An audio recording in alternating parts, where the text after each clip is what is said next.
आदरणीय बंधुओं, माताओं व मेरी प्यारी बहनों, राधे राधे। आपका हमारे इस YouTube चैनल पर बहुत बहुत स्वागत है। बंधुओं, आज हम इस वीडियो में राम भक्त हनुमान जी की कथा सुनेंगे, जिसे सुनने सुनाने से हनुमान जी की कृपा से बल, बुद्धि, आरोग्यता, धन, मान व यश की प्राप्ति होती है। कथा सुनने के बाद यदि आप हमारे चैनल पर नए हैं तो कृपया हमारे चैनल को सब्सक्राइब करें, बेल आइकन को प्रेस करें ताकि हमारी वीडियो की नोटिफिकेशन सबसे पहले आप तक पहुंचे। वीडियो को शेयर व लाइक भी जरूर करें। कथा के अनुसार जब भगवान राम लंका के राजा रावण को मार लंका पर विजय प्राप्त कर माता सीता व लक्ष्मण जी के साथ अयोध्या वापस लौटे तो अयोध्या लौटने के कुछ समय बाद प्रभु राम ने विभीषण, अंगद, सुग्रीव, जामवंत आदि सबको वापस लौट जाने को कह दिया और प्रभु आज्ञा मान सब वापस लौट गए। केवल हनुमान जी ही अयोध्या में रह गए। हनुमान जी को अयोध्या में देखकर सब आपस में बातें करने लगे कि जब श्री राम ने सबको वापस भेज दिया तो उन्हें हनुमान जी को भी वापस भेज देना चाहिए। और इस तरह सब लोग आपस में गुपचुप बातें करने लगे और धीरे धीरे ये बात माता सीता तक पहुंचाई गई और उन्हें कहा गया कि आप हनुमान जी से कहें कि वे अयोध्या छोड़कर वापस सुग्रीव जी के पास किष्किंधा लौट जाएं। यह सुनकर माता सीता बोली, ये कैसे हो सकता है? मैं ऐसा कदापि नहीं कह सकती। सीता जी ने कहा, मैं वो समय कैसे भूल सकती हूँ जब मैं लंका में रावण की कैद में थी और मेरा एक एक दिन एक एक कल्प के जैसे बीत रहा था। उस समय हनुमान जी ही ऐसे थे जो प्रभु की मुद्रिका लेकर मेरे पास आए थे और मुझे धीरज देते हुए कहा था, कछुक दिवस जननी धरुधीरा, कपिन सहित आए रघुवीरा, निश्चर मार तोहें ले जाई, तेहुपुर नारद आदि जसु गाई। माता ने कहा, मैं अपने पुत्र हनुमान को अयोध्या छोड़कर जाने के लिए कभी नहीं कहूँगी। आप किसी और से कहलवा दो। माता सीता के मना कर देने पर अब लक्ष्मण जी की बारी आई। उन्हें कहा गया कि वह हनुमान जी से अयोध्या छोड़कर जाने को कहें। लक्ष्मण जी बोले, आज जो मैं जीवित अवस्था में आप सबके सामने खड़ा हूँ वो हनुमान जी के कारण ही हूँ। युद्ध भूमि में जब मैं मरण अवस्था में था तब हनुमान जी ने ही संजीवनी लाकर मेरे प्राण बचाए थे। ये हनुमान जी का लक्ष्मण है, मैं उन्हें किस प्रकार जाने के लिए कह सकता हूँ। लक्ष्मण जी के बाद भरत जी को कहा गया कि वह हनुमान जी को लौट जाने के लिए कहें। यह बात सुनते ही भरत जी फूट फूट कर रोने लगे। वे बोले, राम जी के वन भेजने का कलंक क्या कम है जो अब हनुमान जी को वापस भेजने का कलंक मेरे माथे लगाना चाहते हो। यह कहकर भरत जी बोले, दूसरी बात ये है कि बीते अवधि रहे जो प्राणा, अधम कवन जग मोहे समाना। मैंने तो प्रभु राम के लौटने में होती देरी को देखकर नंदी ग्राम में ही अपनी चिता सजा ली थी, परंतु वे हनुमान जी ही थे जिन्होंने आकर मुझे यह खबर दी कि रिपुरन जीत सुजस सुर गावत, सीता सहित अनुज प्रभु आवत।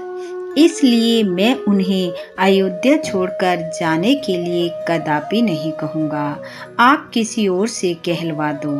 तब सब इकट्ठे होकर शत्रुघ्न जी के पास गए। तो वह बोले, जिन्होंने माता सीता, भैया लक्ष्मण व भरत भैया सबके प्राणों को संकट से उबारा हो, मैं उन्हें जाने के लिए कैसे कह सकता हूँ।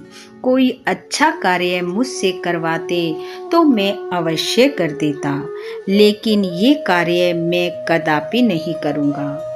अब केवल भगवान राम ही शेष बचे थे जो हनुमान जी को अयोध्या छोड़कर जाने के लिए कह सकते थे। इसलिए सब ने माता सीता से कहा कि वे राम जी से कहें कि वो हनुमान जी को अयोध्या से जाने के लिए कहें।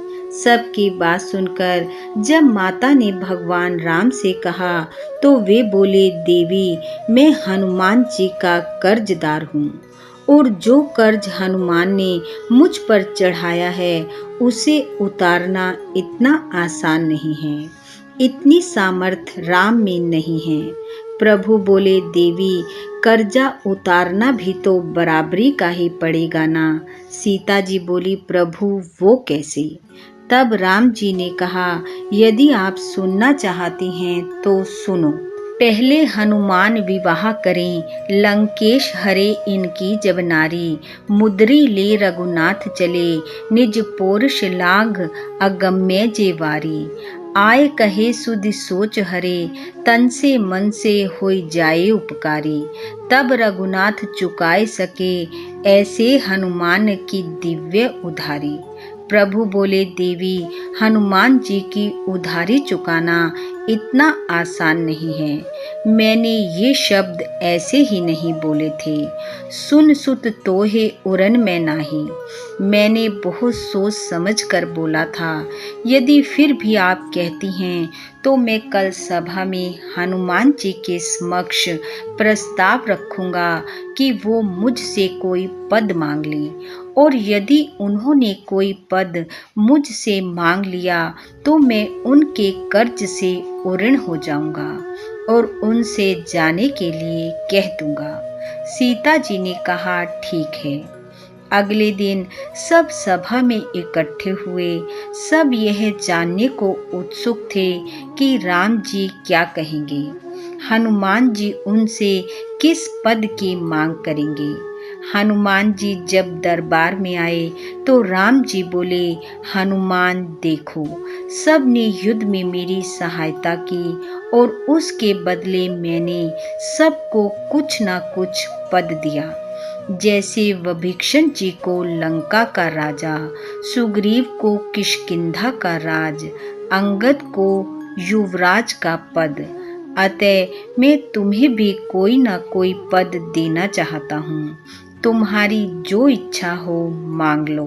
राम जी की बात सुनकर हनुमान जी बोले, प्रभु, आपने जिन जिन का भी नाम लिया उन सब को आपने एक एक पद दिया है, और आप मुझसे कहते हो कि मैं आपको लक्ष्मण जी से भी अधिक प्रिय हूँ, तो क्या मैं आपसे 2 पद मांगूं तो आप मुझे दोगे? हनुमान जी की बात सुनकर राम जी बोले, ठीक है, मांग लो। उधर सभा में इकट्ठे हुए सभी लोग प्रसन्न होने लगे कि चलो, आज हनुमान जी का कर्जा भी उतर जाएगा। उन्होंने तो एक की जगह 2 पद की मांग रखती है। तब हनुमान जी हाथ जोड़कर प्रभु के नजदीक आए और बोले, प्रभु, आपने सबको जो पद दिए हैं उनमें राज मद हो सकता है, अर्थात सत्ता का नशा हो सकता है, लेकिन मैं ऐसा पद नहीं चाहता जिसमें राज मद हो। राम जी बोले, तो फिर आपको कौन से पद चाहिए? तब हनुमान जी ने प्रभु राम के दोनों चरण पकड़ लिए और बोले, प्रभु, हनुमान को तो बस यह 2 पद चाहिए। हनुमत सम नहीं को बड़ भागी, नहीं को राम चरण अनुरागी। आपके इन चरणों की सेवा मुझे मिल जाए तो मुझसे बड़ भागी और कौन होगा। प्रभु, मुझे आपके ये 2 पद चाहिए।